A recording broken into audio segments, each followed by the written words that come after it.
ஹலோங்க, வணக்கம் and welcome to our channel kitchen நண்பர்கள். இன்றைக்கி நம்ம சேனலில் சூப்பர் எம்மியான அதே நேரம் ரொம்ப ஈஸியாக செய்யக்கூடிய ஒரு பிரெட் ஹல்வா தான் பார்க்க போகிறோம். வாங்க பார்த்துடலாம். இந்த ஹல்வாக்காக இன்றைக்கி 4 பீஸ் ஆஃப் பிரெட் லோஃப் எடுத்திருக்கோம். அதோட சைடெல்லாம் கட் பண்ணி விட்டுடலாம். ஏன்னா அந்த ப்ரௌன் பீசஸ்லாம் நம்மளுக்கு வேண்டாம்.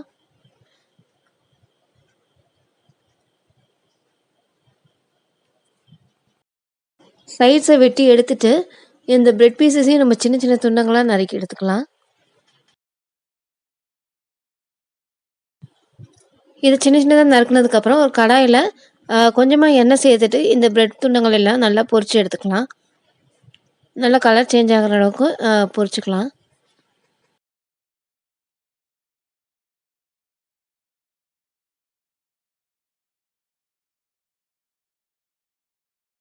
ஸோ உங்களுக்கு இப்போ பார்த்தாலே தெரியும் நம்மளோட பிரெட் பீசஸ்லாம் நல்லா ஃப்ரை ஆகி வந்துருச்சு.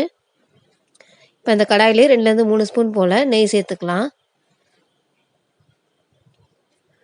10லேருந்து 15 போல் முந்திரி எடுத்து வச்சுருக்கோம். நெய் சூடானே முந்திரி அதில் போட்டு ஃப்ரை பண்ணி எடுத்துடலாம்.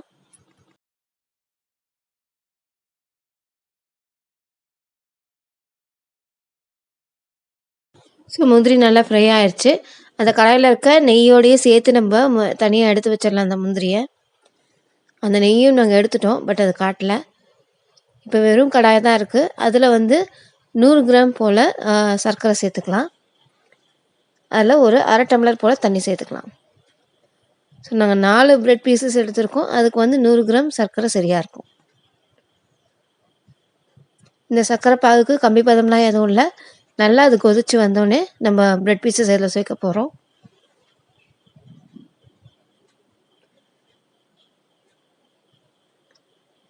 அந்த சர்க்கரை பாகு இது நல்லா மிக்ஸ் ஆகிற மாதிரி கலந்து விட்டுட்டே இருங்க.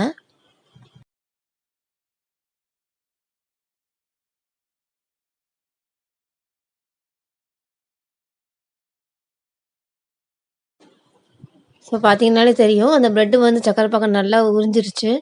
இருந்தாலும் இன்னும் கொஞ்சம் அந்த சர்க்கரை பாகு ட்ரை ஆகிற அளவுக்கு நம்ம அதை கிளறி விட்டுக்கிட்டே இருக்கணும். இந்த பிரெட் அல்வா பார்த்திங்கன்னா ரொம்ப சிம்பிளான மெத்தடில் செய்கிறோம் அன்றைக்கி.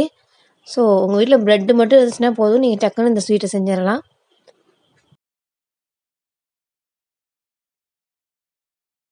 இப்போ இதில் 1/4 ஸ்பூன் போல் ஏலக்காய் பொடி சேர்த்துக்கலாம்.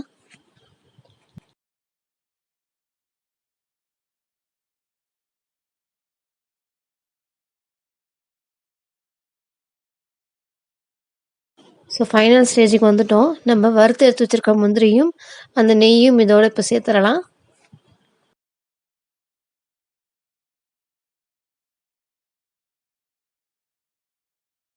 அவ்வளோதாங்க, நம்மளோட டேஸ்ட்டான பிரெட் ஹல்வா ரெடி ஆகிடுச்சு. ரொம்ப ஈஸியாக செஞ்சுட்டோம் இல்லைங்களா? ஸோ நீங்களும் உங்கள் வீட்டில் அதை ட்ரை பண்ணி பாருங்கள். ஸோ இந்த வீடியோ உங்களுக்கு பிடிச்சிருக்குன்னு நம்புகிறோம். பிடிச்சிருந்தா லைக் பண்ணுங்கள், ஷேர் பண்ணுங்கள், கமெண்ட் பண்ணுங்கள். மறக்காமல் கிச்சன் நண்பர்கள் சேனலுக்கு சப்ஸ்கிரைப் பண்ணிவிடுங்க. பக்கத்தில் இருக்க பெல் ஐக்கானையும் ப்ரெஸ் பண்ணுங்கள். அப்போ தான் நாங்கள் அடுத்து போகிற வீடியோஸோட நோட்டிஃபிகேஷன் உங்களுக்கு வரும். தேங்க்யூ.